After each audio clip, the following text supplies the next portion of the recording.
The EMW, BMW's communist brother. Well, it's more like a severed arm and a leg and several vital organs of BMW. You see, EMW, which stood for Eisenacher Motorenwerk, much like Bayerische Motorenwerke, reflected the name of the town where the factory stood. And this factory in Eisenach was where BMW used to build its cars. All of them. Now, the story of EMW technically stretches back further than that of BMW. This is because the story of EMW is inseparably linked with the life of the factory itself, which was built in the 19th century. Indeed, the entire EMW saga was just a short chapter in the life of the Eisenach factory, which lived through 2 world wars, multiple debilitating financial collapses, and 5 different governments. And the first of those governments was the German Empire.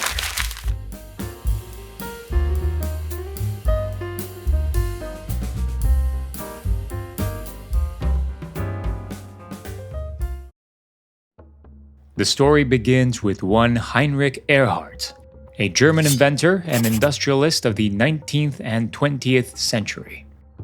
We won't go through the exhaustive list of 128 patents he supposedly registered in the German Empire, but it is worth noting that he made a name for himself as the manufacturer of steel products, like guns.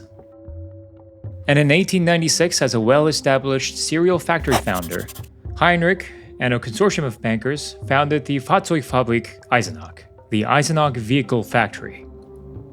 And there, he started a business of manufacturing bicycles, and guns, and cars.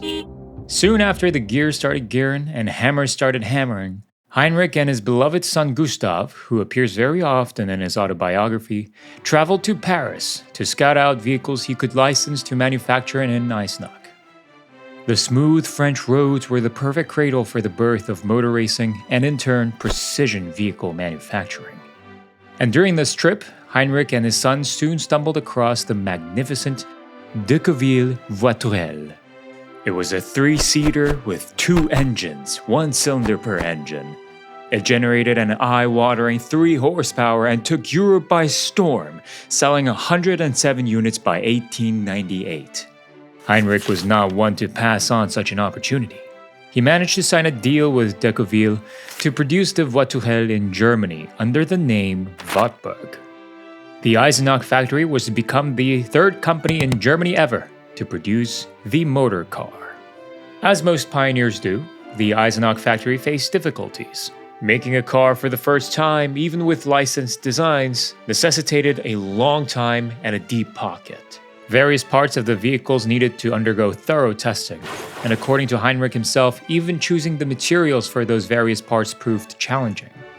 But the builders of Eisenach hammered on, successfully producing the Wartburg to the exclusive 19th century passenger car market. Their ventures into motorsports as early as 1899 showcased its excellent reliability, firmly emblazoning the Eisenach name inside the minds of the 19th century motor vehicle enthusiasts. And it seemed all in well in the cozy town of Eisenach in Thuringia. Until it wasn't.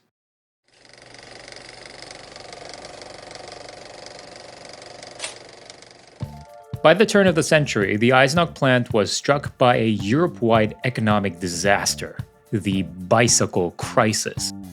The invention of the safety bicycle ignited a soaring demand for this pristine transportation mode that didn't spew feces literally everywhere it went. And every factory in every corner of Europe that was remotely capable of building anything with gears and chains in it jumped in on this bicycle craze. Too many factories started churning out too many bicycles, and when the cheap imports from across the Atlantic landed in Europe, the bubble finally burst. The Eisenach sales in bicycles dropped sharply, and the generous shareholder dividends that were magnanimously thrown out crippled the finances of the factory even further. Despite Eisenach's successful ventures into horseless carriages, it was too late.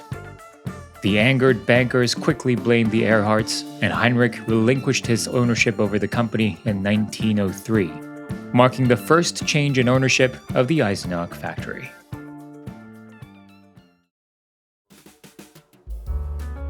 The following year, the factory embraced the name Dixie. Yes, it is that BMW Dixie, but this was decades before BMW even came into the picture. The Eisenach factory continued to produce motor cars under their new name, and miraculously managed to survive financial losses, desperate mergers, and a literal world war. The First World War wreaked havoc not only across the country, but on the plush luxury motor vehicle market as well. What the people of the newly founded Weimar Republic wanted were small, cheap, and hopefully reliable cars. As a response to the changing climate, but mostly to the Ford Model T, Dixie licensed the British Austin 7 and pulled off a not insignificant feat of creating a less inspiring name, the 3/15DA1. Now, while the Austin 7, aka the 3/15DA1, was wildly popular, it was not enough to save the Eisenach factory from its mounting debts.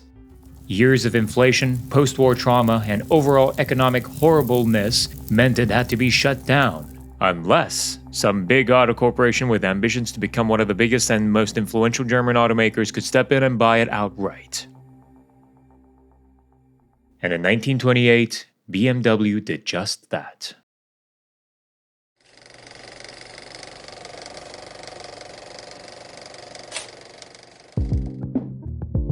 And thus, the Eisenach factory had a brand new owner.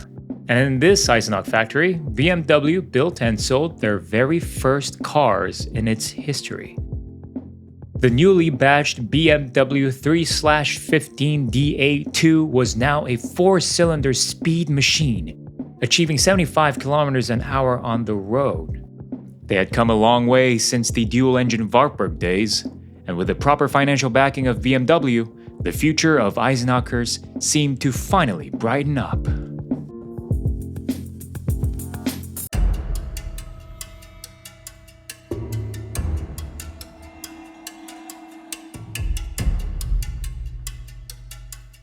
In 1939, a failed artist declared war against humanity, and the rest of the world had to deal with it.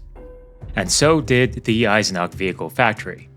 The factory was subject to bombing raids that had destroyed most of its inventory. But much of the equipment was saved, as it was hidden away in a mineshaft nearby. But the battle for survival was far from over, as the usable equipment and machinery that had remained intact was marked to be carted away by the Russians. This was a death sentence to the factory. But the plant was not ready to die just yet.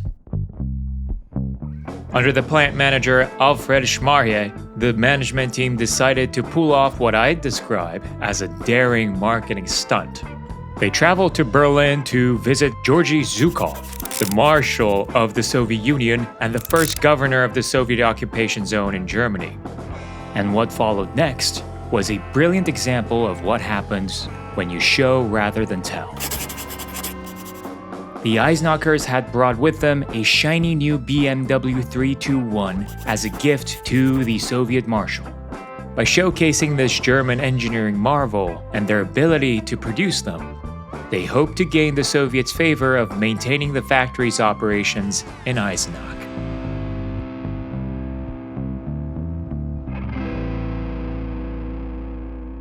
And it worked.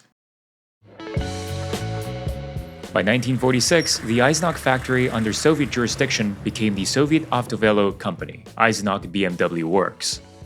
And this is where things got a bit weird. Under Soviet rule, the company began production of pre-war designs, but continued to use the name BMW. With the Soviets' incredibly flexible definition of copyright laws, and the actual BMW in Bavaria's utter inability to resume normal operations, meant that the BMWs manufactured between 1945 and 1951 were technically all built and sold from East Germany. To complicate matters even further, the Eisenach factory, independent of the Bavarian overlords beyond the Iron Curtain, developed and produced the BMW 340. It was heavily based on the rather popular pre-war 326. It was essentially a facelift, though BMW of West Germany, the real BMW, had absolutely nothing to do with it. The Soviets were rather impressed by the cars that were produced out of Eisenach early on, and the 340 performed fairly well, even exporting overseas. Despite the shortage of precision tools, raw materials, and many other things that a good factory needs, the factory churned out BMWs with pre-war stock parts that resulted in reasonable quality. But they soon ran out of pre-war stock parts with reasonable quality, leaving them with the alternative and objectively inferior parts manufactured in East Germany. Now, this was a problem, not just for the Eisenach factory, but for BMW as well. Having survived the imminent dissolution of its company, BMW was ready to produce cars again, just as the Eisenach plant was ramping up production of more BMW-badged cars. Now, BMW of Bavaria, for very good reasons, was less than amused by the situation. Not only was their badge being used without permission, the Eisenach plant was exporting BMW-badged cars outside the Soviet bloc and even into West Germany, BMW's home base. People were buying up this communist BMW novelty from East Germany, though, due to their shoddy build quality, these East German-made BMW 340s quickly found themselves at the BMW customer service centers in West Germany. Understandably, the situation only served to damage BMW's reputation in Germany and abroad. Then in 1949, the Soviets left. The Eisenach factory once again changed its owners, and this time to the German Democratic Republic. It became a state-owned company. And by that time, BMW was producing their own vehicles based out of Munich, and the trademark dispute finally came to a head. The West German BMW had an arguably stronger case, and despite their rather lax attitude towards trademark laws, East Germany accepted the court ruling. The factory was to be given a new name. It was the birth of the EMW.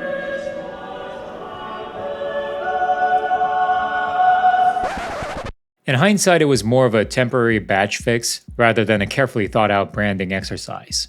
They switched the B with an E to represent Eisenach and replaced the blue with the red to reflect the Thuringian coat of arms where Eisenach is located. The four-pointed star in the center is oddly reminiscent of the Mercedes three-pointed star, though the exact philosophy behind that is unclear. EMW went on to produce and sell the EMW 340s and some BMW 340s they had laying around, already badged with the iconic blue and white propeller logo.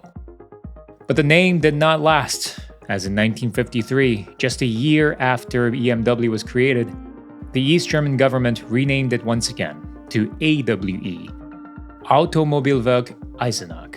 The AWE branded Eisenach factory continued to produce vehicles for the working-class Germans of East Germany until October of 1990, where the German reunification also meant the end to the state-owned AWE operations at the Eisenach plant. And, well, that was kind of it, really. A rather anticlimactic end to a 95-year-old factory that had witnessed some of the most dynamic and geopolitically unstable periods of human history, at times being at the mercy of the political situation, and at times taking full advantage of changing economic and technological horizons. Although overshadowed by the commercial success of BMW, the turbulent life of the Eisenach factory had rich stories to tell.